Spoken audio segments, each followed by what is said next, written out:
Friends, are you tired? Or is tired not even the right word? Yeah, I want to talk about that.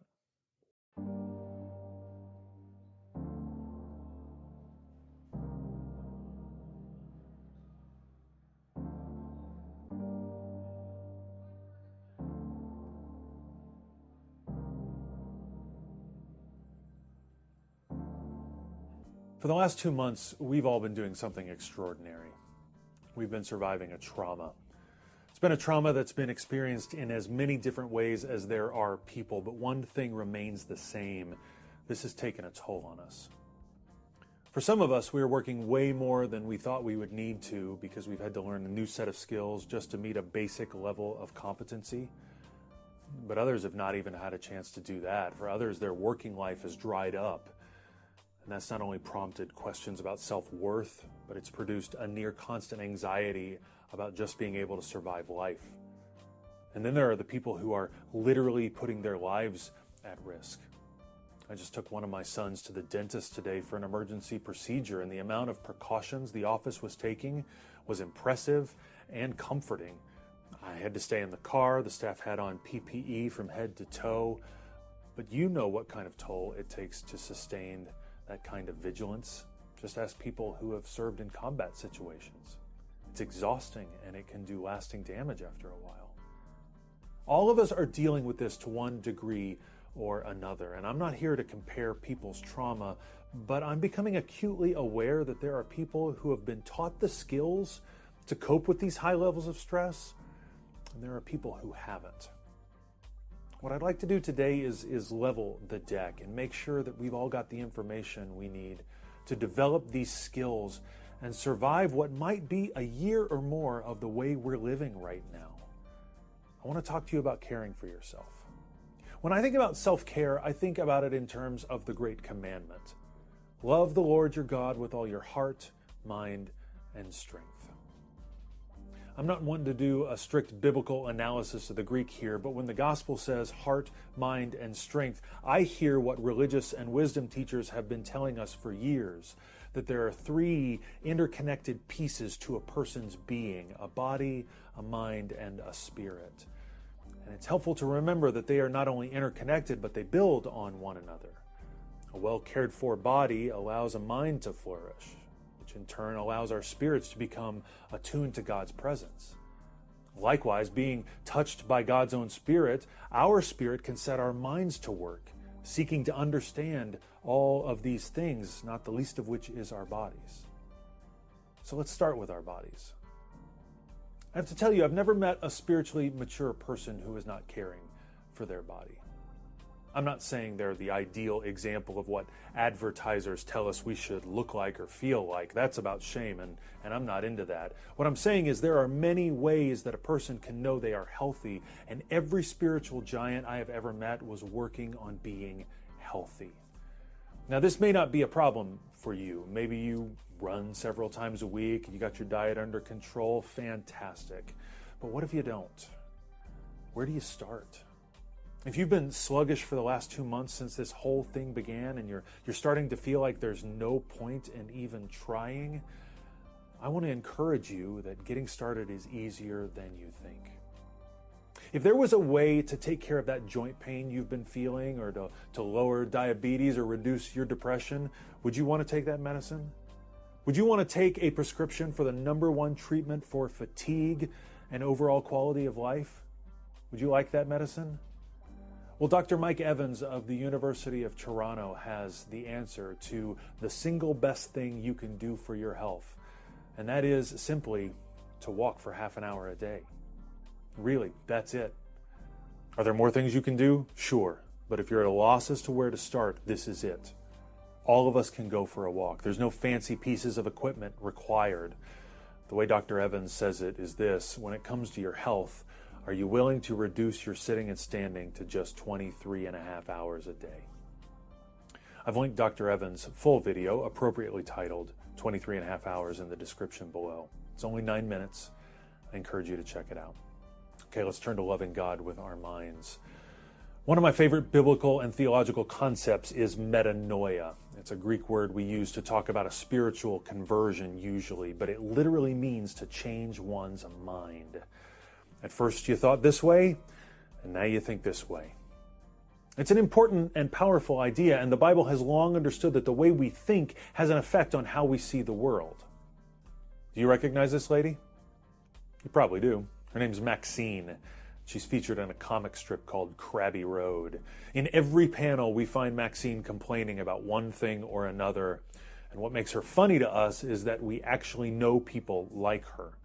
But unlike this cartoon, when we get around the actual Maxines in our lives, we can't stand them, can we? They take every excuse to see the worst in any situation, and sometimes, when we think about it, we're left wondering how we saw something so good when those Maxines saw something so bad. I think it's all because of the different ways we use language. What language we use determines what kind of world we live in. This is the main point of a book called The 3 Laws of Performance. First law goes like this: how people perform correlates to how they perceive the situation. We move through this world thinking that everybody understands things pretty much the same way, so when we do something, it makes sense to us. But when we see others doing things, we often wonder, why are you doing that? That doesn't make any sense. But if we could get inside of their minds and see things the way that they do, we would understand every action they took was completely the perfect thing for them to do, given how they were seeing the situation. The second law is how a situation unfolds arises in the language that gets used. As human beings, we have no other way of organizing and understanding our world except through language. The words we use really matter.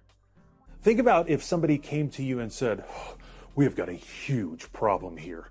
I need your help." But if somebody else said, "Hey, I got a bit of a problem here, but I'm pretty sure you could help me solve it." In both instances, it's clear there's an important issue to be addressed, but there is a mile-wide difference between those two understandings of what's going on. The first person sees it as devastating, and the second just sees it as a challenge to be overcome. And both realities are rooted in and reinforced by language. Finally, future-based language transforms how situations occur to people. We can change how we see things by changing the words we use. We can shift from using language that is centered in the past to using language that is generative and future-oriented. Like when Benjamin Franklin stopped referring to our country as a plural.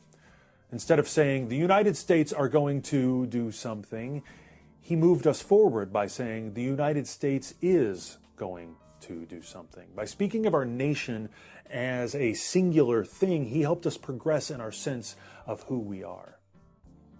What does this have to do with self-care? Well, we have to be very careful about the things we allow to inform our thinking. If all we are focusing on are divisive, mean-spirited, and rude things, then that's the kind of person we're going to be. But as Paul says to the Philippians, finally, beloved, whatever is true, whatever is honorable, whatever is just, whatever is pure, whatever is pleasing, whatever is commendable, if there is any excellence, and if there is anything worthy of praise, think about these things. Basically, garbage in, garbage out, goodness in, goodness out. Okay, lastly, our spirit. And for me, this is all tied to prayer. I like to tell people that my favorite prayer instructions are sit down and shut up. For a long time, I thought the proper way to pray was to rattle off a bunch of words to God. I still think there's a place for that kind of praying, but it's a distant second to the practice of opening myself up to the presence of God's Spirit by being quiet.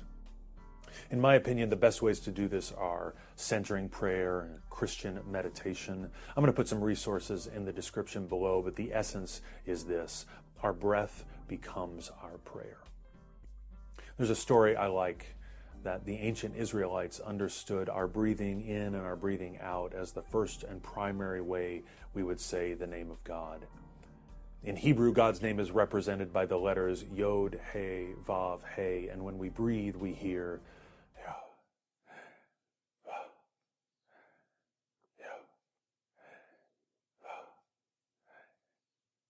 we are saying the name of God as prayer.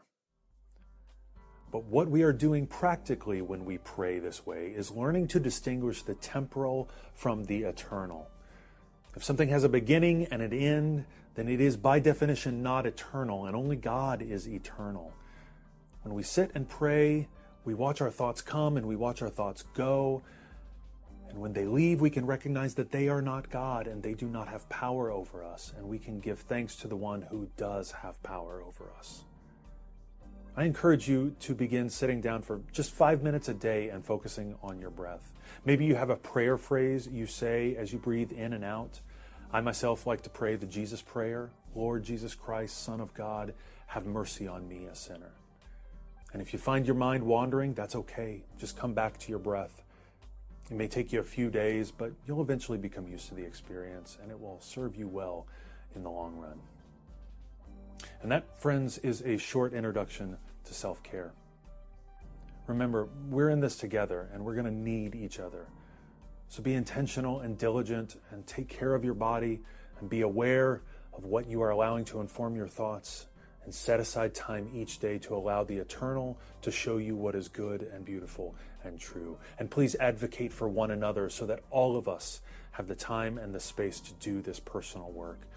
Because the world is broken and fearful, and we are needed right now more than ever to spread Christ's message of grace and peace.